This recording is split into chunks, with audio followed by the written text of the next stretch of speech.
Voting in Lesotho's parliamentary election is currently underway. Over 50 parties are contesting in the elections amid an unstable political environment. We're joined now by Liesl Louw-Vaudran from the Institute for Security Studies to talk more about the dynamics of that vote. A very good afternoon to you, and thank you very much for availing yourself. What do we need to understand about Lesotho's political landscape?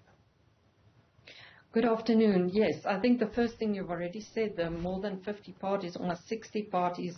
In a small country, there are about 1.4 million voters. So really a very long voters roll.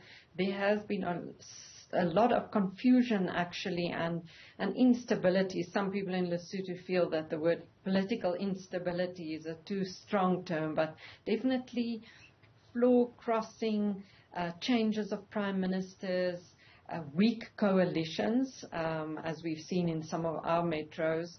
I think people understand, how that can affect governance. So these elections are extremely important for Lesotho and for actually the region and South Africa that has invested a lot in trying to push through and national dialogues. There have been decisions around political reforms to try and stabilize the political terrain and politics in Lesotho. But President Cyril Ramaphosa has been the mediator. Justice Museneki, former Deputy Chief Justice, has been the mediator for many years now. Unfortunately, those reforms have still not been adopted by Parliament. But it is very important that these elections are seen to be peaceful and free and fair.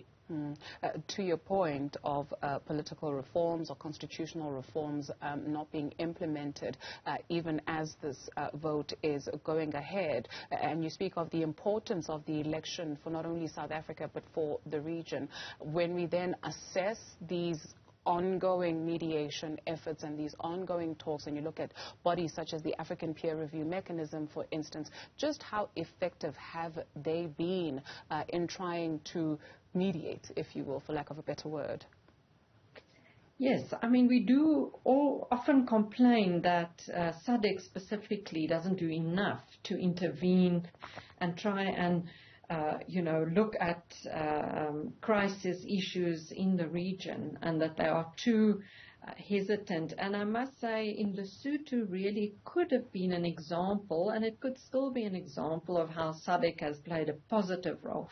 So many mediation efforts, as I said, national dialogue, organized, getting the buy-in from all sectors of society in Lesotho for a very long time. And so actually people agreed on a series of reforms. And what they call the omnibus bill was actually on the table in July for parliamentarians to pass the bill. But unfortunately, they couldn't agree on a decision. They couldn't agree on adopting the reforms, and therefore we are now going to elections without that. There was an attempt actually by King Letsi, who intervened and declared, he is also being advised by the Prime Minister and by Parliament and by a kind of a ministerial council. He then declared a state of emergency so that Parliament can reconvene and pass the laws, which they did, but then the courts threw this out. So a very convoluted sort of a process. But the bottom line is those reforms have been agreed on during national dialogue, but they haven't gone through Parliament. And now with elections, it's a little bit uncertain whether this is actually going to go through, because clearly parliamentarians and political parties are a bit hesitant, because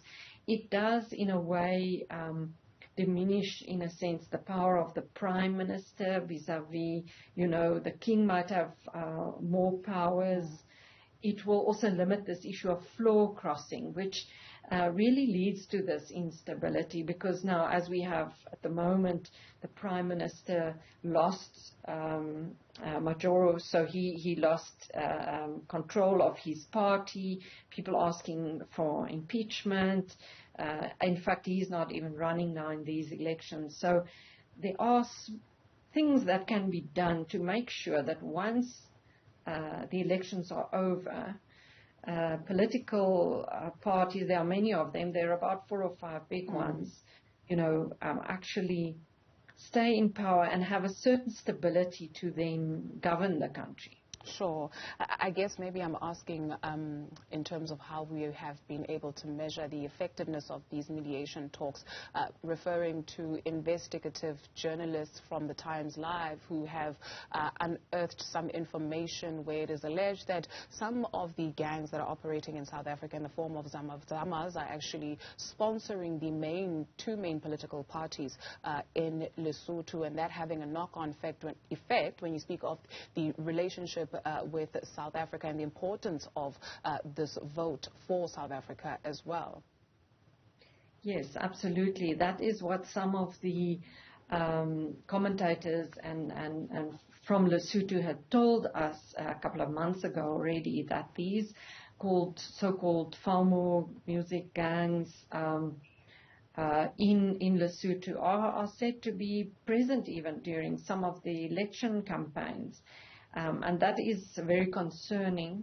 And the crime rate itself is very high in Lesotho. It has even a higher murder rate per capita than South Africa. We know there's a lot of cross-border,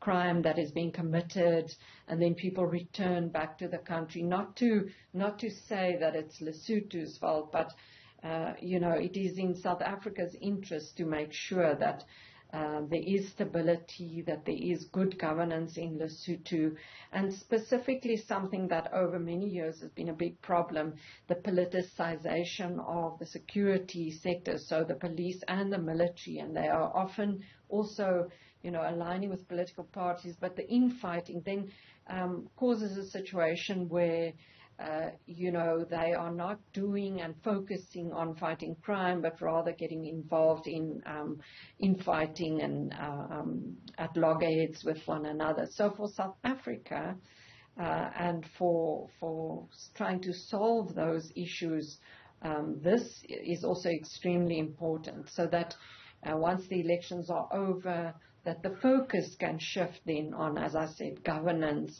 and making sure that there's security for people in Lesotho, obviously, first of all, but also in terms of this cross-border crime. Sure.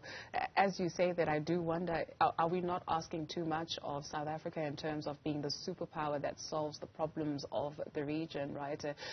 Especially when you take a look at maybe some of the arguments that are being had about immigration. So you touched briefly on the socio-economic issues that are facing the people of Lesotho, crime being chief amongst which that might even push them to come into South Africa. So essentially the question, what do countries maybe on the continent or maybe in Sadik need to do themselves to position themselves in order for this integration to eventually be a reality? Of course, you are completely right. I mean, it is their first responsibility, but we are, the economies are so interlinked, and as you know, economically, South Africa depends on Lesotho for the Highlands Water project. A lot of Gauteng depends on the water there.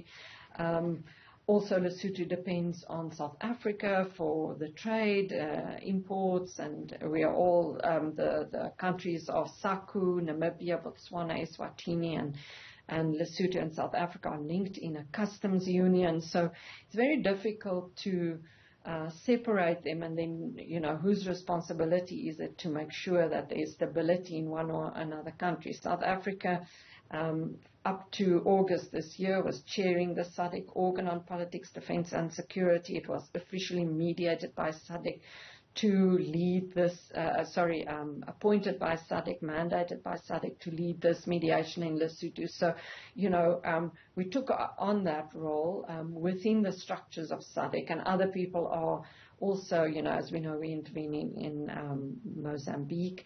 So, because South Africa also and South African companies benefit from their investments and their trade with the rest of Southern Africa, it is also important that we have a strong Sadik, so that when these issues arise, like in Lesotho, that collective responsibility is then taken up.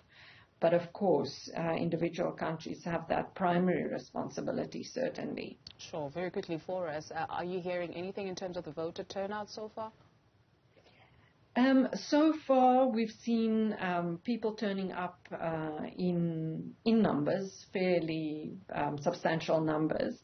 As I said, there's only 1.4 million voters. There's about the turnout usually hovers around 45–50%, but it's peaceful. That's what we are hearing. There are many election observers from all over the world, actually from the EU, the Commonwealth, the African Union, and Sadik. So far, so good. There have been some last-minute complaints about the voters' roll. That some of the parties have complained that they didn't see the final voters' roll and that there are ghost voters and so on. So hopefully that won't, after the vote, create some reason for some of the parties to question the outcome. Sure. But yeah, so far so good. Liesl Louw-Vaudran is with the Institute for Security Studies. Thank you very much.